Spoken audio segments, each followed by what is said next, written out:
Can I get your name and where you're from, if you don't mind? I'm Kai.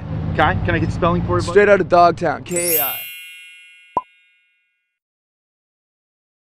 Hola Chula! Thank you so much for clicking on to this video, and if you are new here, well then, hi, hello, my name is Kai, and if you're coming back to my channel, well then, it's great to see you, babe. Here on my channel, I like to share my experience as a person who has left the Jehovah's Witnesses organization and what it was like to grow up in a high-control Christian cult. So a couple videos back, I let you guys know that I had opened up a new email account specifically for the channel to help you get your story out there, because I do think that it's so important that these voices are heard, not only for the audience, but more so for the person themselves. There is so much power in speaking your truth, and I'm really excited to share this experience with you guys. I do want to let you know before we get into it that your safety always comes first.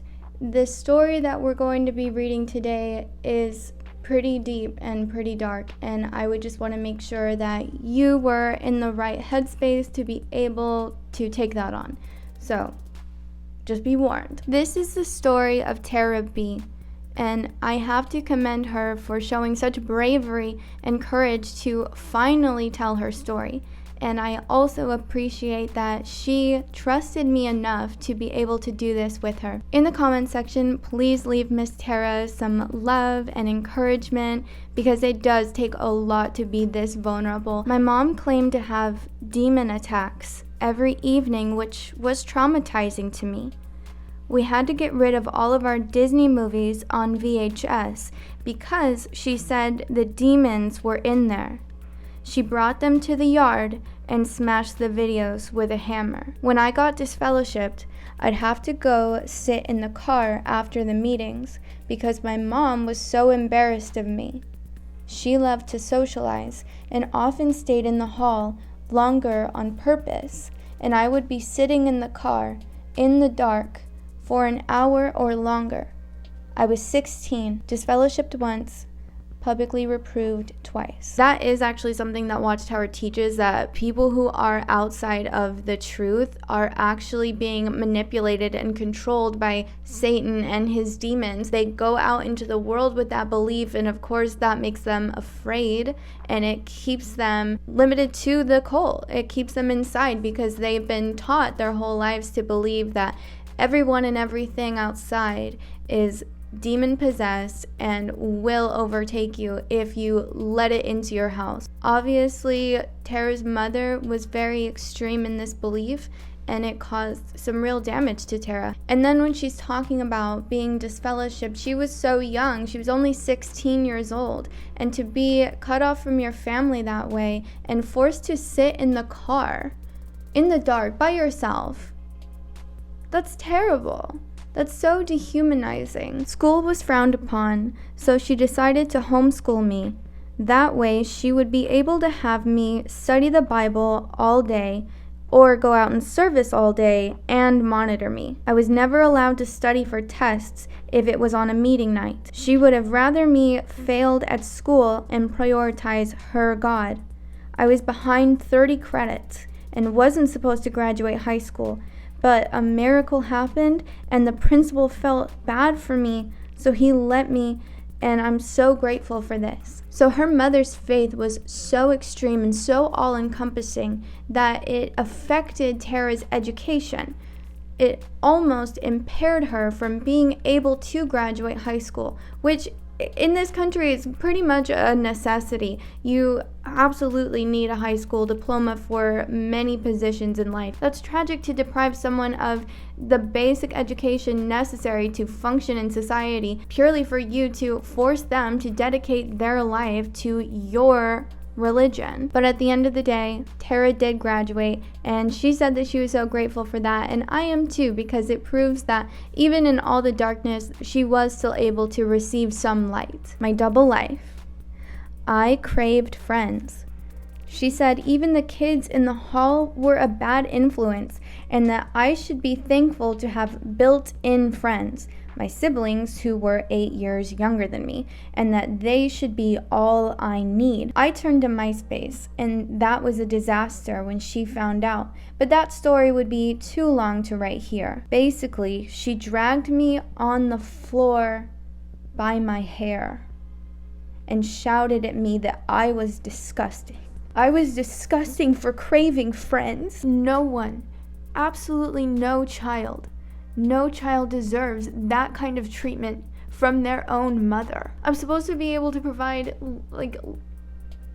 eligible commentary to this, and I literally can't. All I can say is that is heartbreaking. And the fact that she was so young and she was just feeling the normal things that children feel. That's what this cult does. It robs you of human experiences and forces you to deny yourself of basic components of life, having deep and fulfilling relationships with people your own age, people that understand you. And she was punished so heavily for that. But yes, I was also talking to boys, and she hated seeing all the messages. She printed out all of my pictures, either I was in a bikini or in a tiny skirt, and conversations to show the elders. Similar to your story, but opposite. Instead of the elders violating her privacy, it was her own mother, and her own mother went and turned her into the elders. The 3 60 to 70-year-old men, elders, questioning me, asked me if the guy I was intimate with calculated on me. They proceeded to ask me more graphic questions. I was 16. I think that there is actually a mountain of evidence to suggest that when the elders are made aware of situations like this, their mouths start to water. They can't wait to interrogate this person. Tell me all the naughty, dirty things that you did. There is no reason why you would need to know that. That information, it should be irrelevant. I just think to a certain extent, they are getting off on asking people these questions, and that is disgusting. Especially when the person is 16, 15, a teenager, a child, and you're sitting there asking them these disturbing questions. I really don't think anyone can tell me that that's not what it is. When I did briefly go to school at the age of 17, my friends wrote me a birthday card and all signed it. I was so happy and proud. I was so excited. I wasn't thinking straight and left it in my backpack. When I returned home, my mom decided to inspect my backpack, which she would do every day after school. She found the card and punished me to the extreme. I had to sleep outside on the porch. She didn't feed me food for 1 whole day. She made me re-wear the same clothes I was wearing that day for a week straight to school. It was humiliating. All because of a birthday card. But overall, my experience has taught me empathy. I am now involved in animal rights activism because I speak up for those who can't speak, the voiceless. So I am grateful for this. Though I suffer from social anxiety, have psychological issues and attachment issues, my experiences have molded me into the person I am today. All I can say is, fuck yeah, Tara. Fuck yeah. The things that happened to this girl are horrifying, heartbreaking, and they're made all the worse to know that they were done by the hands of her mother, someone who was supposed to love her and supposed to protect her no matter what. And that is what this cult will do to families, continues to do to families, did to my family too. You have to be able to turn off your love for someone in an instant. It makes perfect sense why Tara would go on to have these issues throughout her life. And again, all I can say is that I'm so proud of you for speaking up in spite of everything, in spite of the fear and the anxiety. I would just want her to finally find her peace. And it sounds like she is turning the bad things that have happened to her into her strengths, because now she is older and she's able to give a voice to others. And I just think that's wonderful. For all of the bad things, you can still look at that and say, well, I wouldn't be who I am today if it wasn't for that. And would you have rather not gone through that and be a totally different person? I'm sure 99% of us would. But if there's one thing that we can do is garner that strength from the horrible things that have happened to us and then turn around and use that to make the world a better place. I can't thank Tara enough for allowing me to tell this story for her, and it's so important, it's so valuable that people know the reality of what is happening to these children, to these people. If you have an experience that you would like to share, you are more than welcome to reach out to me. Again, I will leave my email in the pinned comment and in my description. It is prettyexjwgirl@gmail.com. I feel so embarrassed to say it out loud. It's a long story how we got there. Also, I have a new Instagram specifically for the channel at prettyexjwgirl.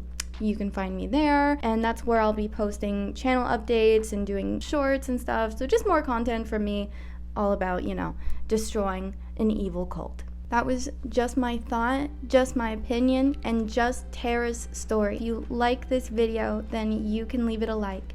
And if you like me, then you can subscribe to this channel, because I will be talking about whatever I want, whenever I want, and I will be giving you the opportunity to take that very same power. But as always, chulas, I hope that you have a beautiful, wonderful, amazing rest of your day.